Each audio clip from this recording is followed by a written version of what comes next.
Hello, my brothers and sisters on the Dragon's Path. My name is Tim Hey and I believe in dragons. And welcome in the Belgian forest where I am home. A large forest in the south of the country. And so I'm looking up to a river. And this is actually the place where Leviathan, dragon god of water, gives life to Tiamat, dragon god of the earth. Actually feeds it. Leviathan, dragon god of the void of astral projection, dragon god and guardian of the dragon's gate, a dragon with a lot of power and a lot of darkness. A dragon that is searching down also for balance, and a dragon that can be seen as both male and female. He or she has both actually of them. Most of the time he came as a she. But actually that changed because of Christianity, who saw Leviathan as the dark half of Yahweh. That of course changed in that ancient testament. And in the New Testament, the devil was actually made up, and so Leviathan was also becoming the devil. It's like in the ancient one, Leviathan was a deity, and in the new one, Leviathan was simply a devil. So it was all in order to suppress the people and be afraid of it, of course. But in fact, Leviathan was a guardian for so many things. If you go to astral projection, if you go to meditate for meditation, and you are going in an astral projection, then Leviathan is the one who is actually also guiding you through the void, through astral, to the planes, and through the gates. Leviathan always sees you. He is a serpent-like dragon. He comes as a serpent-like dragon.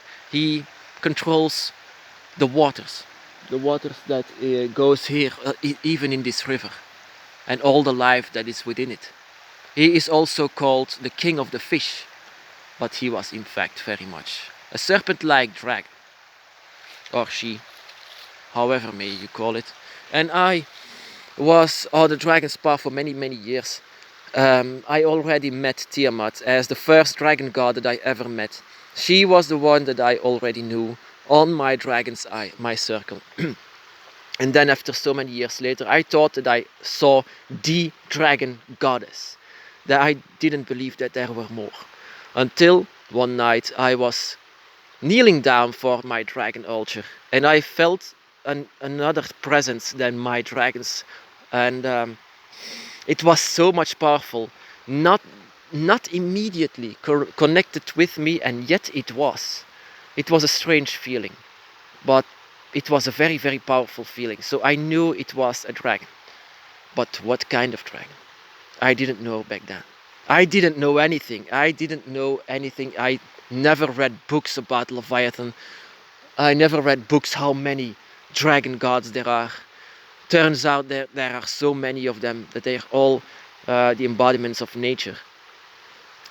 But it was something that I later discovered, that it was actually Leviathan. And the feeling that I had when Leviathan, my dragon, my god, opened up the gate for Leviathan. But if you open up the gate for Leviathan or not, the guardian is not as strong as the dragon god.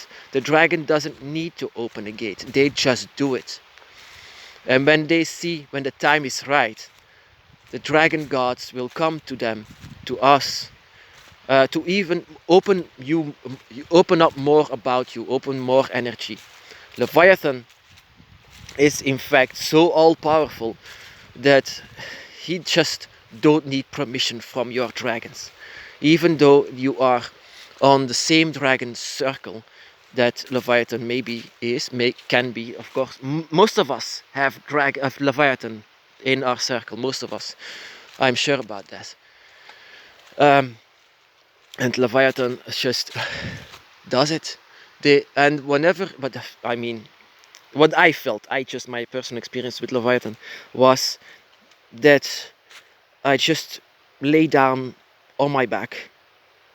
Something that I did once for my dragon, to give myself to the dragon, to the guardian. But I just laid myself back and my body weighed like 500 kilos. I couldn't move. I was just lying there. And from my feet, where my altar is, from my feet, I felt this presence, and I heard these other noises that were not coming from my room. I just was passing through the void, where Leviathan is king, where Leviathan does everything he wants. So I actually passed out for a while. And when I felt this in my feet, I just passed out a bit. I thought at first that I slept, that I just fall asleep because I was tired. But in fact, the things that I saw when I was asleep, when I was reminding myself of it, what I saw was darkness. I believe that I saw Leviathan in one of his many forms. He has many forms, and it was not entirely him, because it was only just a piece of him. And it was like a journey. It was like so long. It was like months that I was away. When I came to my senses, I knew that something was changed, but I couldn't understand what back in the day. And it was actually more knowledge, that I didn't need any books or information. I just did whatever my mind comes up with. Of course, I already wrote it down on my dragon book of Dragon Shadows, what I become. But Leviathan was in fact something that felt totally different than Tiamat. Tiamat itself was more like a motherly figure, also very dark, but different. What I felt with Tiamat was also a wave of emotions, was more like emotions. And the emotions that I have of sadness and happiness at the same time. Sadness in a negative way, and happiness in a very, very positive way. I felt protected with Tiamat. She was the first dragon goddess, and so powerful that I still feel her in the ground. With Leviathan, I had more a vision of a stream that you just saw.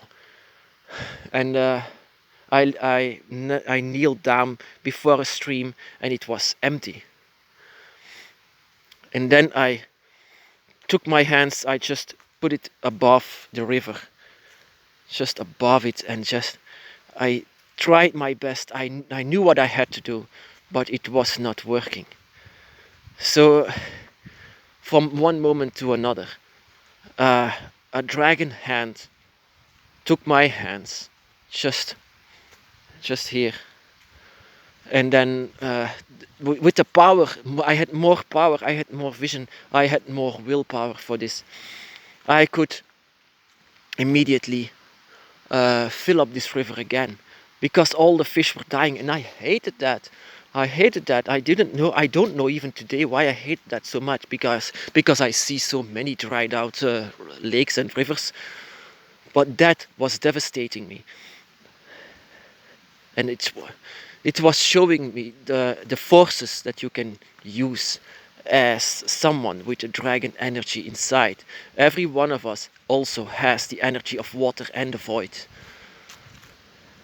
So Leviathan, where he or she, whatever you may call Leviathan, that they are the rulers of it. I mean he or she. I don't know what to say, because in the ancient times before Christianity took it over, they almost always called Leviathan a she. Then it transformed into a he. So I think it's both. I think I felt the both energies when Leviathan came. Leviathan cannot be called a male or a female. He is an energy. So with the wild waters, the wildness of the rivers, and actually everything that water stands for, it can be so gentle and pure, but it can be so wild at the same time. That is inside of us, the waters. Leviathan is inside of us. So when you feel the waters, when you feel and touch it like this river, you can feel the life that is inside of it and see through the eyes of every living being that is inside of it, through Leviathan's energy. Because when Leviathan comes to us, this energy, this feeling that you have remains. There will always, when the dragon god, no matter who comes to you, when a dragon god comes to you, something of them will remain with you, and it will help you to grow and to change all the time. You will have the abilities of water and the void in this case, and even the dragon's gate itself. Of course, not like Leviathan itself, but you will have more knowledge about it, more wisdom. It's where the dragons are wise ancient beings, much more than humans are. Humans are not that wise or ancient, but the dragons, they are like the elements itself, ancient and wise, giving life. That is what dragons are, the dragon gods even more. The dragons can use it, the dragon gods, they are a part of it. When they come to you, there will always remain something of them within you. And it will feel confusing at first. It will feel confusing and you will change a bit, and then a lot of things will change, you know. But that is your path, of course. That is the dragon's path. It can be difficult at times. But it's something that you can be used to. I know that you can be used to the changements and everything that happens on the dragon's path, no matter how confusing it can be. My brothers and sisters, be blessed.